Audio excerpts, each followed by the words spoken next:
Pagbati po mga kababayan, patuloy po kayong nakikinig sa tinig ng karunungan. Patuloy po na nililinaw ni Senator Rodante Marcoleta sa layunin po na maunawaan ng ating mga kababayan yung panlilihis, panlilinlang at pandaraya ng mga tao na ang layunin po i-discredit po si Orly Goteza. Sinisikap po ni Senator Rodante Marcoleta na maintindihan ng iba nating mga kababayan na hindi pa rin nauunawaan kung gaano po ka-credible na tao at bilang witness si Orly Goteza. Alam naman po kasi natin mga kababayan na may mga tao po yung iba pa nga sa kanila nakaupo pa sa ating gobyerno, ang nagsisikap din na siraan si Orly Goteza para sa mata ng mamamayang Pilipino, hindi na siya paniwalaan, lalo na yung kanyang testimonya. Yun po ay bahagi ng paraan ng mga taong iyon para proteksyan yung malalaking isda na binabanggit din po ni Senator Rodante Marcoleta na dapat imbestigahan at papanagutin na hanggang sa mga panahong ito hindi man lang mabiimbestigahan. Kaya ito mga kababayan sa papanoorin natin ay talagang nilinaw po ng ating butihing Senador Rodante Marcoleta kung bakit nga ba si Goteza ay hindi dapat managot sa anumang uri ng ipinaparatang po sa kanya. Ganon din ay makikita natin dito yung pagsang-ayon po ni Senator Kiko Pangilinan na kung napatunayan nga na peke yung notaryo sa dokumento ni Gotesa, bakit si Gotesa yung paparusahan? Hindi ba dapat ang parusahan yung nameke doon sa notaryo na nakalagay sa kanyang affidavit dahil napakalinaw, hindi po si Orle Goteza yung gumawa ng notaryo doon sa dokumento niya, sapagkat saan nga po siya kukuha ng dry seal. Saan niya kukunin yung registration number? Yung mga detalye na tanging yung notarial office lang po yung makakapaglagay doon sa dokumentong iyon. Mabuti pa po ay panoorin na natin ito para lalo nating maunawaan. Makikita niyo po sa screen, mga kababayan. Opo, kailan lamang po ay yan. Isang controversial dito, Blue Ribbon Committee. Ang pangalan niya po ay Orle Gotesa. Si Orle Gotesa po, kagaya po ng nalalaman na ng marami kung hindi man lahat, he testified before the Blue Ribbon Committee, and he was the only one who was able to connect the DS between Saldo and Martin in Romualdez Yon.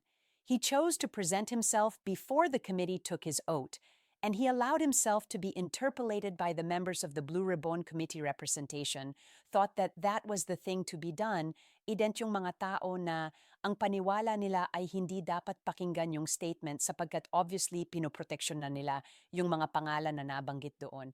Naku yan na sinasabi ko, gumawa sila ng paraan para i-discredit yung mama meaning or ligesa. Nagsimula po sila na hanapan ng butas yung nagnotaryo doon sa dokumento. Sa akin pong palagay, Sir President, naging mutian ng academic yung notaryo sapagkat yung testigo humarap naman. Maghapon na nandito po kasama na tinigo at sinagot lahat ngunit hindi po sila nagkasya doon, talagang pinagsikapan nila sa pamagitan ng notary public signature. Yan yung sinasabi ko mga kababayan Parinis, mula noon, nung hearing ng Senate Blue Ribbon Committee kung saan ipinakita ni Senator Rodante Marcoleta, ipinresintan niya sa publiko si Orle Gotesa, mula noon hanggang ngayon ang tanging naibubutas lang nila talaga kay Gotesa ay yung pekeng notaro. Hindi man lang pinag-isipan ng mga naninira sa kanya kung papaano dedepensahan yung nasa testimonya niya na doon nakaondero sa Senado. Sinabi rin ni Senator Rodante Marcoleta na pinagtatanong niyo siya, ininterpret niyo siya doon sa testimonya niya at kung makikita natin o maaalala natin, talagang nasasagot po ni Orly Guteza yung mga katanungan sa kanya. Sa makatuwid kung talagang gumagawa lang ng kwento si Gutesa at yung paratang pa nga ng iba, binigyan lang daw ni Marcoleta ng script si Gutesa para yun yung ipresenta. Paano naman niya masasagot yung mga tanong ng mga senador na mismong nagtanong sa kanya nung araw ding yon sa kaparehong hearing ng Senate Blue Ribbon Committee kung hindi totoo yung testimonya niya? Anong ibig kong sabihin dito? Masasagot lang po ni Orle Guteza yung mga katanungan ng mga senador kung mismong yung nasa testimonya niya, karanasan niya talaga na nakita naman nga natin nasagot niya yung mga tanong sa makatuwid na nangangahulugan. Hindi po talaga yon gawa-gawang script lang ni Marcoleta o sino mang tao na nagpasa lang sa kanya, bagkus testimonya niya na talaga yon. batay sa kanyang karanasan at batay doon sa katotohanan na kanya pong ipinahayag. Kaya mga kababayan, pansinin ninyo yung mga trolls, yung mga bayaran. Hanggang ngayon, yang notaryo pa rin, yung fake notary pa rin yung kanilang tinitira kay Goteza. Pero hindi nila madepensahan yung pinakaging testimonya ni Goteza na kamakailan lang naglabas ng video si Zaldo. Hindi ba't doon ay tumugma yung mga sinabi ni Goteza doon sa kanyang testimonya na ang pera ay nakalagay sa luggage at doon ay inihahatid nila kay Zaldico na pinatunayan nga ni Zaldico na talagang may nagdadala ng pera sa kanya ng mga security niya? At ang isa nga doon sa mga security iyon, walang iba kundi si Goteza. Papaano nyo ngayon bubutasan yon? Papaano nila ngayon sisirain yung katotohanan na yon sa pamamagitan pa rin ng fake news? Sa pamamagitan pa rin ba ng fake notary, napakahina ng argumento niyan. Lalo't napapatibay at napapatunayang, lalo na yung testimonya ni Goteza, talagang tumutugma maging sa testimonya ni Zaldico nung nakaraan lang na kanyang inilabas sa kanyang official page. Tuloy po natin sa ordinaryong pangyayari po eh. Kailangan pa bang gawin ng isang orligesa yon? Yan yung epeke niya, yung papaano niyang gagawin. Anong capacity ng isang ordinaryong tao na hanapin lahat yon? Sa konting oras na natitira sa kanya dahil kinabukasan, kailangan makarating siya rito para personal siyang tetestigo. Yan pa ang isa sa ipinag-atataka natin eh. Isipin ninyong mabuti lalo kung may nanonood na trolls dito o bayaran dito. Mabuti pa ay pakinggan na ninyo ito. Unawain baka magbago pa isip ninyo. Makonsensya naman kayo na bumalikwas na dyan sa kung sino mang nagbabayad sa inyo. Ano si Orle Goteza, kinabukasan, humarap siya ngayong araw kay Senator Rodante Marcolet at sinabi niya, gusto ko pong tumistigo. Kinabukasan, haharap na siya. Sa makatuwid yung pagitan ng pakikipagkita niya kay Senator Rodante Marcoleta at yung paglabas niya sa hearing wala na, halos isang araw yon, iilang oras na lang yon, kung tutuusin siya pa ba, ay mag-aaksaya ng salap mag-aaksaan ng oras para magpagawa ng dry seal, magpagawa ng notarial office number, ng registered number ng selyo, at yung pirma, magkano aabutin niya doon kung siya ay magpapagawa ng mga stamp para lang matatakan yung sarili niyang dokumento at sabihin siya mismo yung gumawa ng notaryong yon. Hindi ba't mas mura nga na magpanotaryo na lang talaga siya? Bakit? Magkano lang aabutin yon? 150, 200, 300. Mas mura yon kung tutuusin. Bakit pa siya maghihimagod na kumuha at magpagawa ng stamp iilang oras na nga lang ang nalalabi sa kanya? Ang pinakamadaling gawin na lang talaga, pumunta ka sa notarial office, magpanotaryo ka, tapos at ihanda mo na lang ang sarili mo sa hearing kasi tatanungin ka doon. Kaya hindi makatwiran. Yun ang ating punto dito. Hindi makatwiran na paniwalaan yung mga trolls, yung mga bayaran na keso si Goteza daw mismo yung pumeki doon sa notaryo na nakalagay sa kanyang dokumento. Sapagkat iilang oras na lang nalalabi, aaksayahin pa ba naman niya yon sa pamimeke ng notaryo? Saka yung notaryo, hindi naman kailangan kong tutuusin sa Senado yan eh. Sapagkat ini-underwrote niya na nga yun. Kaya lang siya nagpotaryo sapagkat yun ang request ni Senator Marcoleta para mismong si Senator Marcoleta masatisfy, makumbinse na itong tao nga na ito talagang gustong-gusto niyang tumistigo dahil ginawa niya yung kondisyon na ipinagagawa ko sa kanya Lalong napanatagin si Senator Marcoleta, nagkaroon ng lakas ng loob na sige, salang labas. Sabihin mo ngayon yung gusto mong sabihin bilang testigo, yun lang naman yun bagay na hindi maunawaan ng mga bayaran. Tuloy ano po ang mapapala, Mr. President ni Orle Gotesa? Isa nga kung ang kukunin niyang notaryo ay peke bilang abogado, if I may be allowed o na Senator Kiko Pasok, clearly ang mayroong at the very least ang dapat may pananagutan doon yung pumeke, ayon rather than si Ginong Gutesa. Ayon, in good faith, the way I see it, no, I could be mistaken dahil hindi naman natin nakausap personal si Mr. Gat. So this is really more speculative. In good faith. Pumasok siya roon. Sinabi magpapanotaryo, pinirmahan ni Ginong Gotesa. At yun na nga, may stamp, may signature, may date, etc. So kung merong may pananagutan doon yung nagnameke kung totoo nga ang peke. At base ata sa findings ng executive judge ng RTC branch, 18 ay yung signature nga nung espera ay falsified. So yung nag-falsify nung signature yan, may pananagutan po. Yan yung sinasabi ni Senator Rodante Marcoleta na itinatanggihan ng abogada na hindi sa kanya yung lagda, hindi sa kanya yung notaryo na nandoon, sapagkat hindi talaga siya yung personal na lumagda at naglagay ng stamp doon.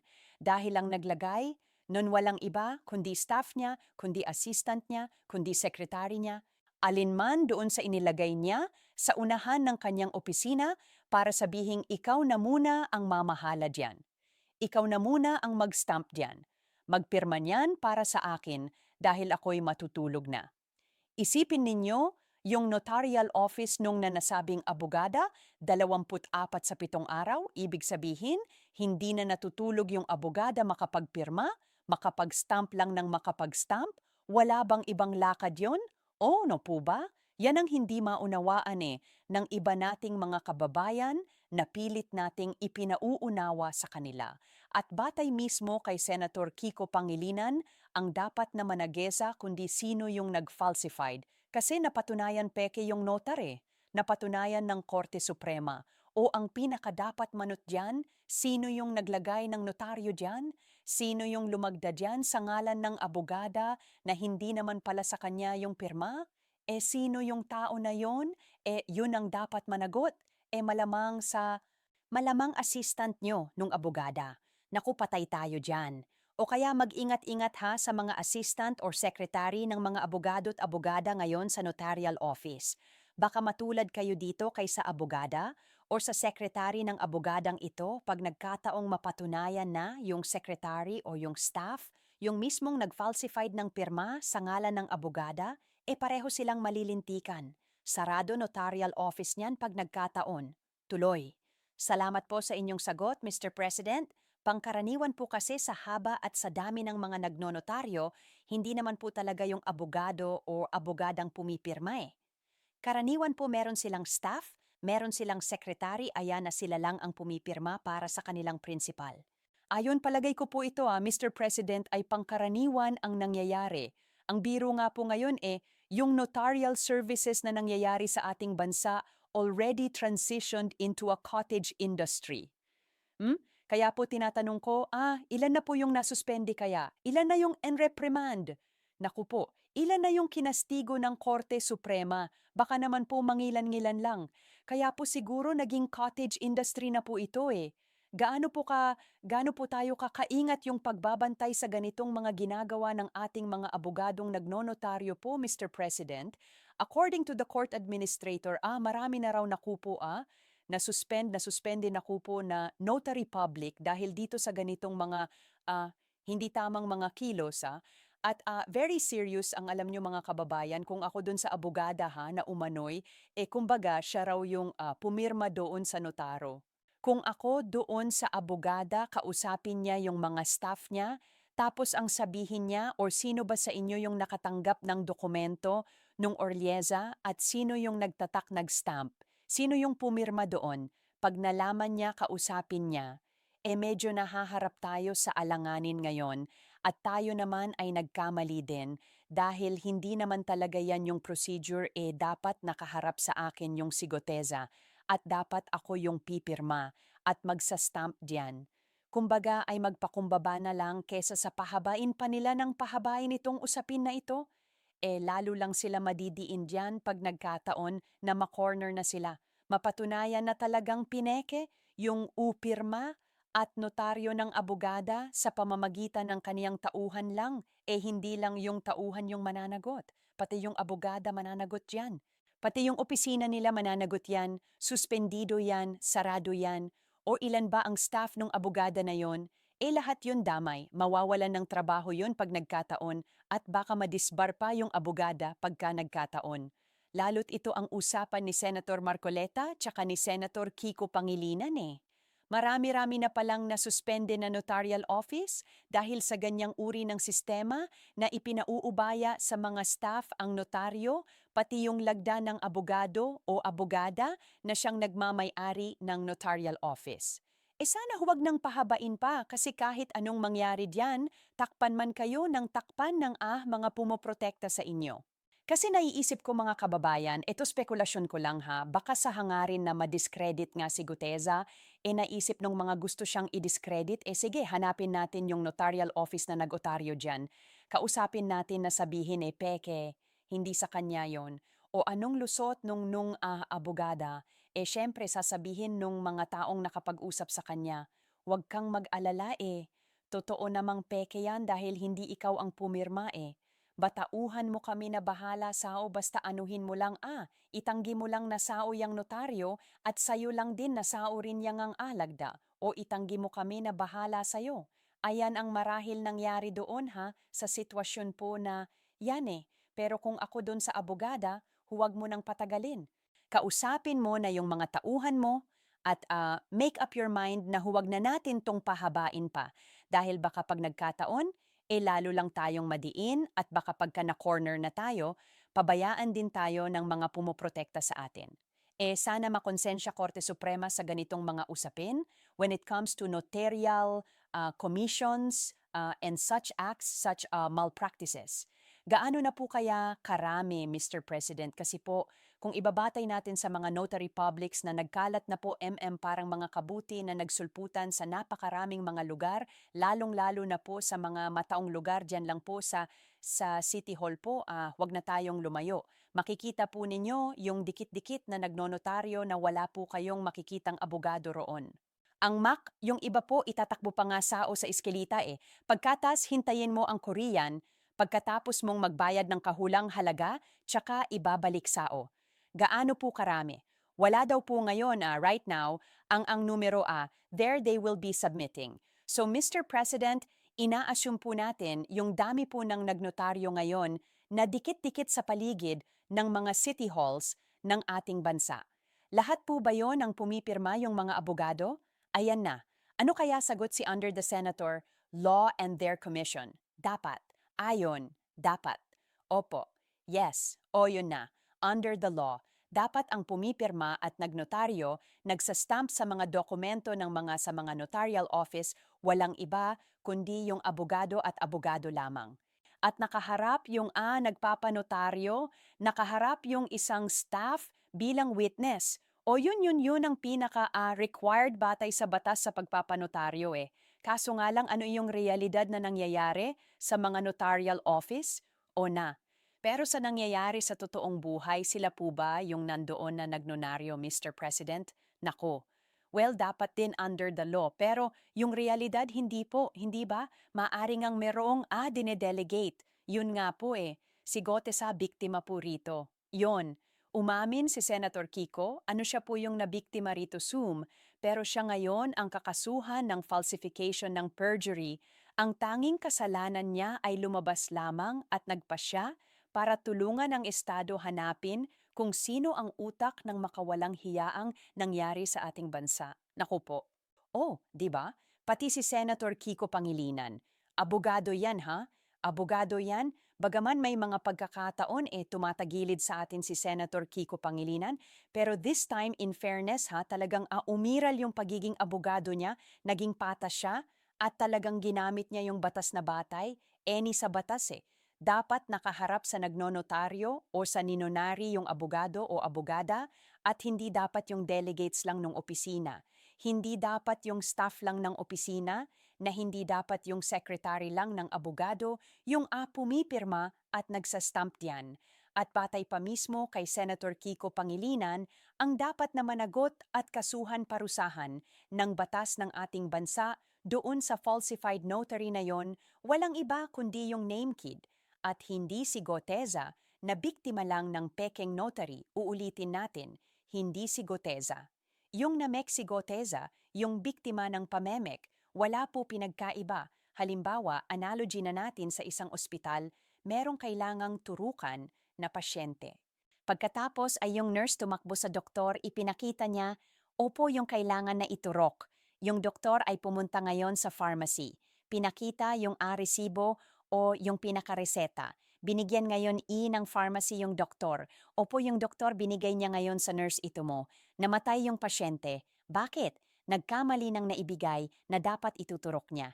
Yun po bang dapat managot do ay yung nurse? Yun po bang dapat na managot do ay yung nagturok? Maaring meron siyang responsibilidad at maaing maparusahan din siya sapagkat siya yung nagturok do. Yung biktima ay yung pasyenteng namatay. Ang kakasuhan mo ba yung biktima yung namatay sapagkat hindi mo muna inalam kung ang tinurok ba sa'yo tama o kaya ay kasalanan mo yan. Ikaw yung nagturok sa sarili mo niyan. O kaya ay yung binigay mo sa nurse hindi ayon sa reseta mo ba dapat ang makasuhan at maparusahan maimbestigahan ay yung nurse, yung doktor, maging yung staff ng pharmacy na sa kanila dumaan yung gamot na itinarok doon sa pasyente na namatay. Bakit yung pasyente pa na namatay na siyang biktima na nga yung parurusahan?